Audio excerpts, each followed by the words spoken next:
পাখিটা দেখো ফ্যানের ওপরে বসেছিল, আর আমি তো জানি না, আমি ঘরে এসে আমি কাচতে গিয়েছিলাম, ঘরে এসে আমি ফ্যানটাকে চালিয়েছি আর উড়ে এসে ঝপাত করে এখানে বসেছে। যে কিছু হলো টলো নাকি, না কিছু হয়নি। কি পাখি আমি এটা জানি না, কিন্তু কি কিউট দেখতে দেখো। হ্যালো,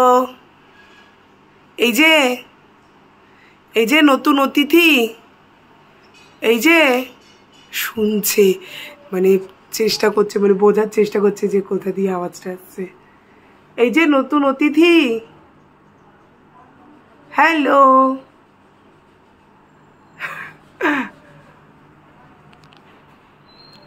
হ্যালো সবাইকে, কেমন আছো তোমরা সবাই? আশা করি তোমরা সবাই ভালো আছো। আমিও কিন্তু ভীষণ ভীষণ ভালো আছি। আর তোমাদের সবাইকে জানাই নবস লাইফ জার্নিতে ভীষণ ভীষণ ওয়েলকাম। আজকে হচ্ছে সানডে, আর আমি আজকে একটু তাড়াতাড়ি উঠে পড়েছি, কারণ যে এখন আমি যাব ভাগীরথীতে, কারণ যে আজকে মাদার্স ডে।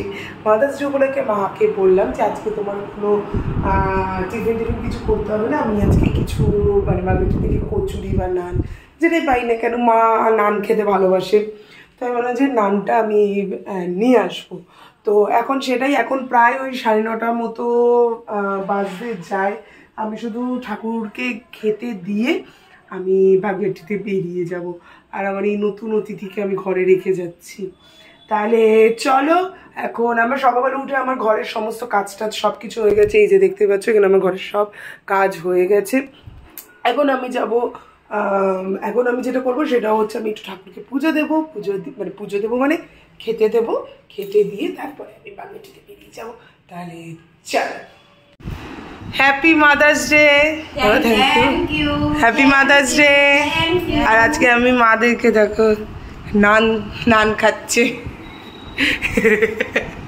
আবার লজ্জাও পাচ্ছি। সকালে খাওয়া অভ্যাস নেই, খেতে বাধ্য। ভালো কর্মে ভালো, আমি বলছি মা তো কোনো করেনি, মাকে যে চুল পাখি আপনার হতে যাচ্ছে না, মাকে নিতে হাসো, আপনি না হাসলেও হাসো। মায়েরাই তো বসে আছে, নাও কাটো, কাটে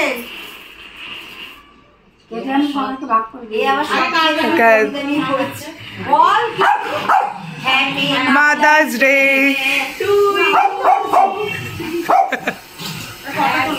Happy Mother's Day to all of you. Happy Mother's Day. Happy Mother's Day. Happy Mother's Day. Happy Mother's Day. এবার একটা কবিতা বলেন।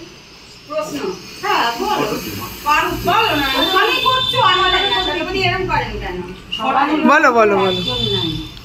কে শোনাও তো নি বাবাই, হ্যাঁ তিনজন মিলে দেখতে পাচ্ছি হাতে দিচ্ছি।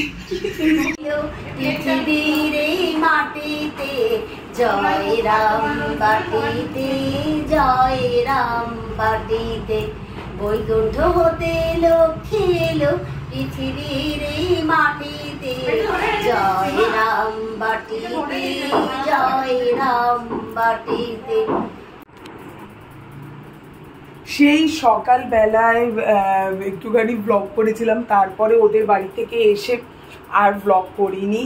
তারপরে হচ্ছে আমি আজকে স্নান করেই উঠেছি প্রায় 4:10-15-তে, কারণ যে আমি এসে না আমি ঘুমিয়ে পড়েছিলাম।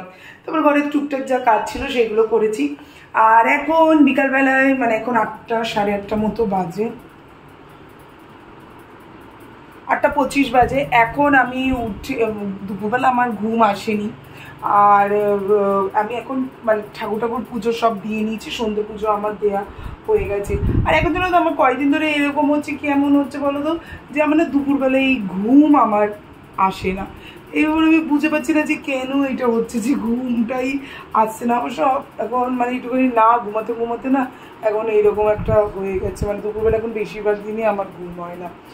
তো ইয়েতে, আর আজকে মাদার্স ডে তো খুব ভালোভাবে সবাই মিলে মানে সেলিব্রেট করেছি। মায়েরও খুব আনন্দ হয়েছে, প্রত্যেকের খুব আনন্দ হয়েছে, আর আমার ওই বাড়ির মায়েরও খুব আনন্দ হয়েছে। তো বেশ আজকের দিনটা খুব সুন্দর গেছে।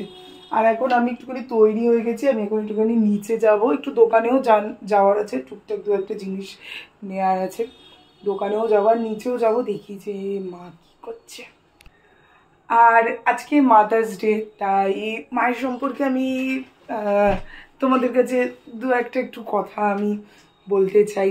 আগেও হয়তো বলেছি, তো সেটাই তোমাদের সাথে বলতে চাই, যেহেতু তোমাদের সাথে আমি সমস্ত কিছু শেয়ার করি, তো সেই হিসাবেই তোমাদেরকে আমি বলতে চাইছি যে জানো তো, আমার যখন প্রায় তোমরা সবাই জানো যে আমার অনেক ছোটোবেলা থেকে আমার বাবা মারা গেছে।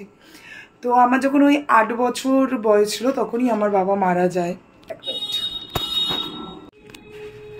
হ্যাঁ, যেটা বলছিলাম যে আমার 8 বছর যখন বয়স তখনই আমার বাবা মারা যায়। আমার বাবার সিরোসিস অফ লিভার হয়েছিল, তো তার জন্য আমার বাবা মারা যায়।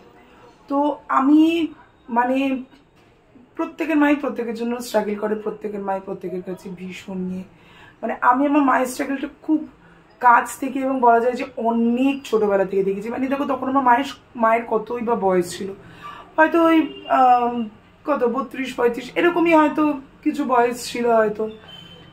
তো তখন থেকে মানে আমি মাকে মানে দেখেছি যে শুধুমাত্র মানে আমাকে একটু ভালো রাখার জন্য, একটু ভালোভাবে মানুষ করার জন্য, যাতে আমি লেখাপড়াটা যাতে আমি একটুখানি শিখতে পারি, মাকে আমি প্রচুর লড়াই করতে দেখেছি। হ্যাঁ, আমার কাকা কাকিমা সব সময় আমার মায়ের সঙ্গে ছিল, কিন্তু তাছাড়াও সবার সঙ্গে থাকলেও হয় না যে একটা একাকিত্ব, যেটা ধরো একজন হাজব্যান্ড ওয়াইফ এর মধ্যে যেই ব্যাপারটা থাকে, সেটা তো আমার মা অনেক কম বয়সেই তো সেটা হারিয়েছিল। তো মাকে ওই জায়গাটা থেকে আমি প্রচুর সাফার করতে দেখেছি যে মা কীভাবে মানে ওই সময়টা কাটিয়েছে, তখন মায়ের বয়সই বা কত ছিল। এরকম অনেকেরই আছে যে যাদের ওই সময় হয়তো তারা মানে তাদের হয়তো হাজব্যান্ড মারা যায় বা কিছু হয়, ওই সময় একাকিত্বটা না ভীষণ মানুষকে ভেতর থেকে একদম শেষ করে দেয়।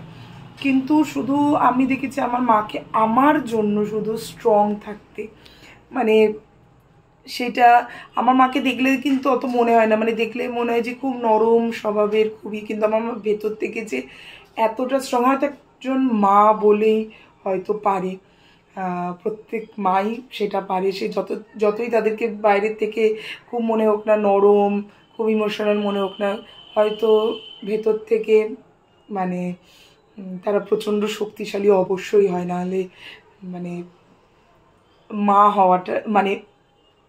মা হওয়াটাই তো মানে একটা ভীষণ বড় ব্যাপার, তাই না? আর মা জানো তো আমার লাইফে, প্রত্যেকের লাইফে হয়তো হয়, কিন্তু আমার লাইফে আমি বলতে পারি আমার মা মানে বলে না যে অন্ধের লাঠির মতো। মানে আমি তোমাদেরকে বলতে, মানে একটা সূর্য কিরণ যেখানে পুরো চারপাশটা একটা সময় যখন আমার অন্ধকার হয়ে এসেছিলো, যখন ভীষণভাবে মানসিকভাবে বিধ্বস্ত, যখন আমি একদম মানে নিজের সাথে লড়াই করছি, শুধু এই একটা মানুষের মুখের দিকে তাকিয়ে আমার ইচ্ছা করেছিল যে না, আমি বাঁচবো, আমাকে বাঁচতে হবে, কারণ যে আমার একটা সেকেন্ড আমার চান্স আমার লাইফে দরকার। যখন ডিসাইড করেছিলাম যে না, আর দরকার নেই, অনেক হয়েছে, এবার ছাড়ো, বেঁচে আর দরকার নেই, কারণ যে জীবনের আর কোনো মূল্য নেই, শুধু এই একটা মানুষের দিকে তাকিয়েই আমার সমস্তটা আমি ভুলে গিয়েছিলাম, সব কিছু আবার নতুন করে শুরু করেছি। তো মা আমার লাইফে একটা মানে বলা যায় যে সানশাইন, আমার সূর্যকিরণ। সত্যিই মা মানে কখনো মানে যে ভেতরে কত কষ্ট হচ্ছে, অনেক ইমোশনালি অনেক সময় ডাউন থাকে, অনেক কিছু ডিপ্রেসড হয়তো অনেক সময় থাকে, কিন্তু কখনো কিন্তু বুঝতে দেয় না আমাকে। আর মানে সত্যি মানে আমি যখন এখন মায়ের দিকে যখন তাকাই, যখন দেখি মাকে, যখন দেখি না যে মায়ের মানে মুখে যখন ওই যে বয়সের ছাপটা যখন দেখি, আমার বিশ্বাস করবে না, আমার মানে ভেতর থেকে আমার হাত পাটা আমাকে আমার যেন ঠান্ডা হয়ে আসে, আমার মানে চারপাশটা মনে হয় যেন আমার অন্ধকার নেমে আসে, এরকম ভেবে যে ভাই বয়স হচ্ছে, এইটা আমার ভীষণভাবে আমাকে এখন মানে খটকা দেয় প্রচণ্ড, যে মায়ের বয়স হচ্ছে। এটা আমি চাই না মা আমার আমি চাই যে প্রত্যেকের মা যাতে হাজার হাজার বছর বাঁচুক। আর আমি ঈশ্বরের কাছে আমার একটাই প্রার্থনা, আমি যাতে শেষ নিঃশ্বাস অবধি এই একটা ডাক আমি ডেকে যেতে পারি, শেষ নিঃশ্বাস অবধি। হয়তো আমি এটা স্বার্থপরের মতো কথা বলছি, কারণ যে হয়তো ভাবতে পারো যে আমি চলে গেলে আমার মায়ের কি হবে জানি, কিন্তু কোথাও আমি এই জায়গাটা আমি প্রচণ্ড স্বার্থপর, কারণ যে আমি ওই জিনিসটা আমি মেনে নিতে পারবো না, যাই না। কিন্তু আমি চাই না কারো জীবনে এরকম দিন আসুক। অনেক সম্পর্ক আমার জীবন থেকে গেছে, অনেককে আমি হারিয়েছি, অনেককে আমি ভালোবেসে আমি হারিয়েছি। মাকে আমি মানে, আর মা আমার জীবনে কি সেটা আমি কাউকে মানে এরকম কথাই বা আমি বলে বোঝাতে পারবো না কোনোদিনও। ঠিক আছে, অনেক ইমোশনাল কথা হয়ে গেছে, এখন ইমোশনাল আজকে একটা ভালো দিন, আজকে একটা সুন্দর একটা দিনে আর ইমোশনাল কথা বলবো না। তোমরা কিভাবে তোমাদের মাদার্স ডে কাটাচ্ছ সেটা অবশ্যই কিন্তু আমাকে জানিও। এখন আমি যাব নিচে, দেখি মা কি করছে নিচে। আর নিচে গিয়ে ওই আমাদের একটুখানি বসবার, দোকানেও যাওয়ার আছে টুকটাক জিনিসের, তাহলে চলো।